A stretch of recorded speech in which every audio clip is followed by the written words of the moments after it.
I caught my husband Mark cheating. I think it's rare for someone to actually witness that. Most people probably confront their spouses after finding evidence of cheating on their phones. But I saw it with my own eyes. And I never imagined it would be in such a place, witnessed by so many people. Well, I had my suspicions about their relationship, but never thought I'd catch my husband in the act there. My name is Susan. I am a housewife with a 6-year-old son. The day I witnessed the cheating, Mark had the day off, and we were planning to go out as a family. However, when I woke up, he had already left the house. There was an email on my phone from Mark, saying, "My sister has a 103-degree fever, so I'm going to take care of her. Seems like there's no one at her place today. I'll be back by evening." I let out a big sigh. I had told our son Hayden that we were going to the amusement park today, and he was really looking forward to it since yesterday. Mark recently was in charge of a big project, and he said he hadn't been able to take any breaks for the past 6 months. So, this time off was a rare chance for some family time. But he went off to take care of his sister instead. She's engaged, so her fiancé should be taking care of her. Mark has always been overly attached to his sister. He started dating me because he said I was beautiful like his sister, and I remember feeling unsettled by that reason. Well, I met Mark's sister once, and she was indeed beautiful and kind. So, I guess saying I resemble her was Mark's way of complimenting me. But still, it made me feel uncomfortable. Mark used to say, "I want both a son and a daughter," and was very keen on intimacy.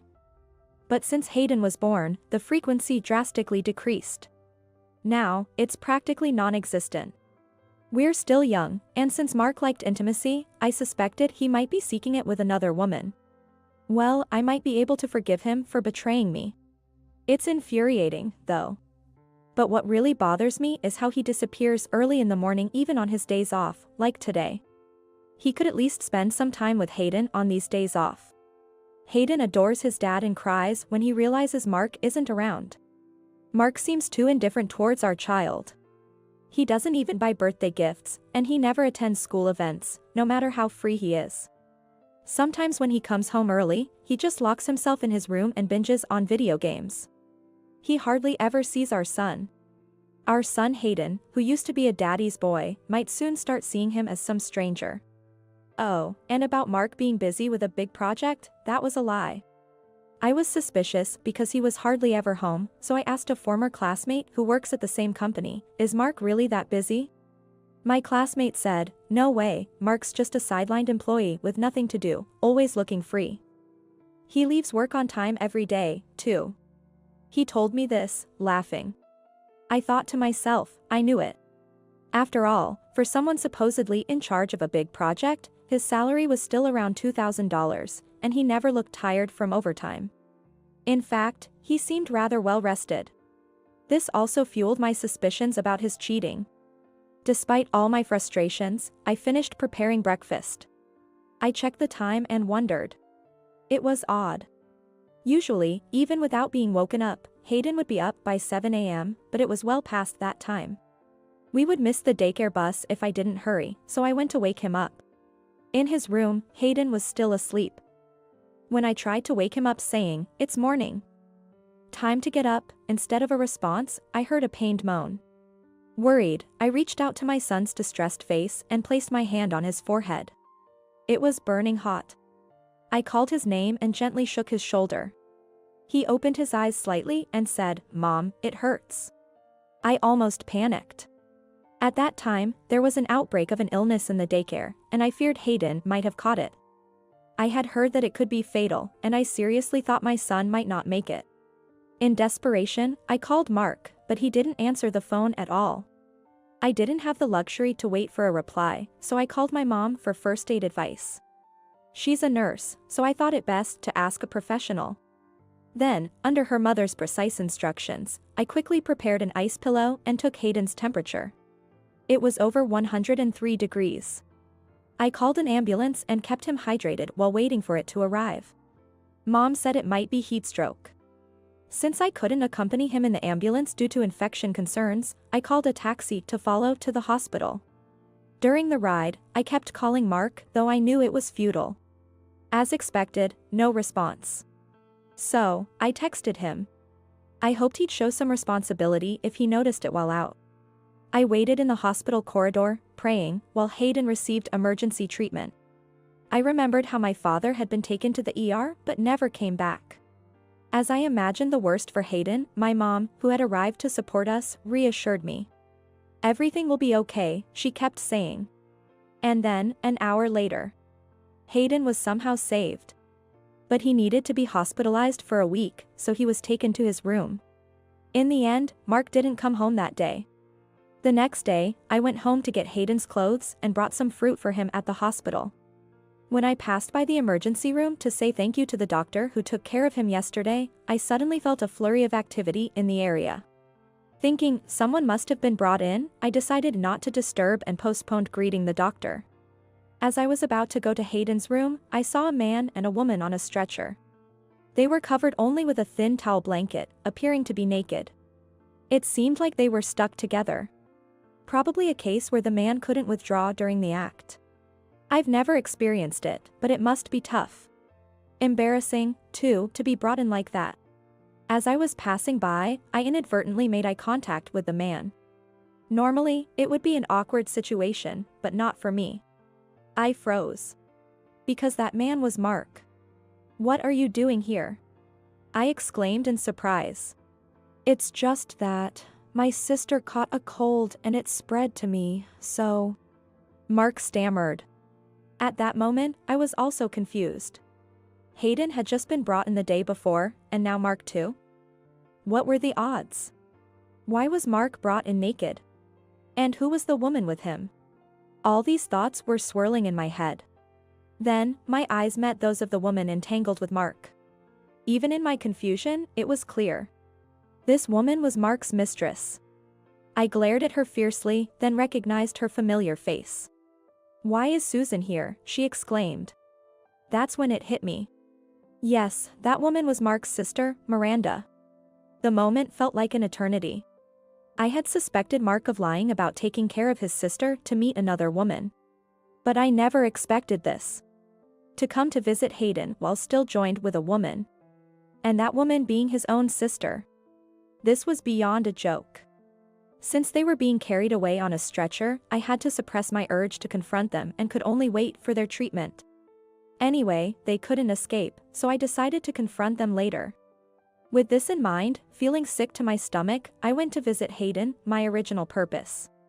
Trying to compose myself, I spent some time in Hayden's room. When I checked my phone, I saw a bunch of texts from Mark. As expected, they were all attempts to gloss over the incident. He didn't mention Hayden's hospitalization at all. I decided to keep ignoring him and waited another hour. Then the doctor who took care of Hayden yesterday appeared. He smiled at me and said, "Your son is doing remarkably well. He might be discharged earlier than expected." His fever had gone down, and his condition had stabilized. It turned out to be a combination of a cold and heat stroke. "You gave him lots of water, right?"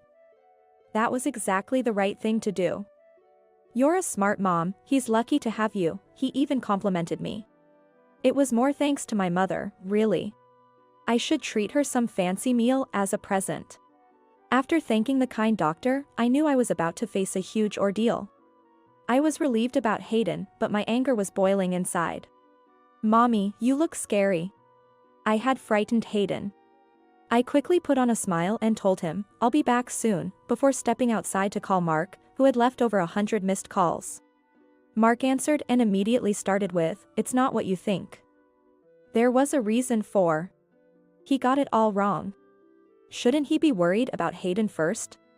Well, a man who was busy with his own sister while his son was suffering would hardly care about him. Such a husband made me worry about Hayden's future. I couldn't see Mark changing, so I decided to divorce him. Life might be harder, but I can manage for Hayden's sake. I told Mark, "You were busy with that while Hayden was suffering, right? You've probably always done it whenever you had a chance, even with your own sister." That's truly disgusting. Mark was speechless. I continued, "By the way, I've already reported this to your parents. I won't tell your workplace. I need you to be able to pay alimony and child support. So, goodbye." 3 days later. Hayden recovered quicker than expected, so after completing the discharge procedures, we finally headed home, just my beloved son and me. Of course, Mark was not there. After the whole fiasco, Mark did come to apologize directly, but I told him I already hired a lawyer for a divorce. Mark pleaded, "This was my first time. Forgive me just this once. You're the only one for me." But I coldly told him, still lying at this point?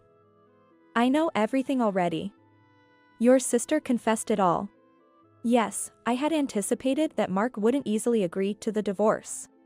So, I had first approached Mark's sister, the other party involved, for negotiations. "I hear you're getting married soon. Congratulations." "Thank you." I was thinking of sending a congratulatory message, but I have an even better idea. Want to know what it is? You're not going to talk about this, are you? Yes. Everyone should know what kind of person you are. Just mentioning this will make it crystal clear. I smiled slyly. Please don't. My life would be over if you did that. Pretending to consider, I continued with a smile.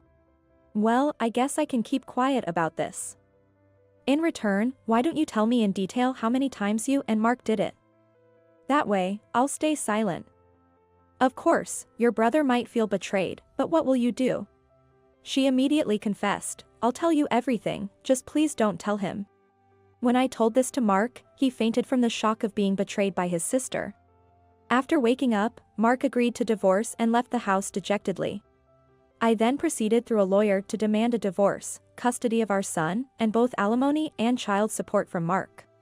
Mark tried to argue about the amount, but I whispered in his ear, "Shall I spread the word at your company?" He quickly agreed, "I'll pay the amount you asked," and left the law office. Later, somehow his company found out about the incident, and he was severely reprimanded. A month later, he lost his job and now works at a food factory, placing strawberries on cakes. Somehow, even there, everyone knows about his deeds, and he is often the subject of young women's gossip, feeling quite isolated. As for Mark's sister, despite me keeping quiet, her fiancé broke off their engagement after the whole thing was revealed. Apparently, her fiancé, suspecting infidelity, had hired a private investigation. She was demanded a large sum as compensation for the broken engagement and now works at a strip club. Recently, her ex-fiancé gave me photos of them in the act, saying I should use them if needed. I wondered what kind of nerve he had to give such a thing to a woman like me. However, I decided to keep it stored in my dresser. If Mark contacts me or does anything, I'll gratefully use it as a precaution. I've moved back to my parents' house for a fresh start and am raising Hayden with their support. Since my parents lived far away and couldn't see their grandson often, they were happy to help as much as they wanted. I try not to rely on them too much, though.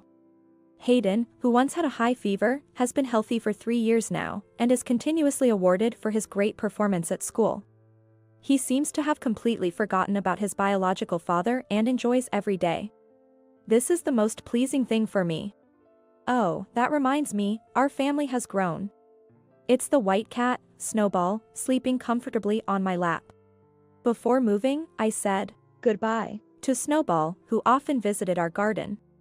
As usual, it climbed onto my lap and then didn't move at all.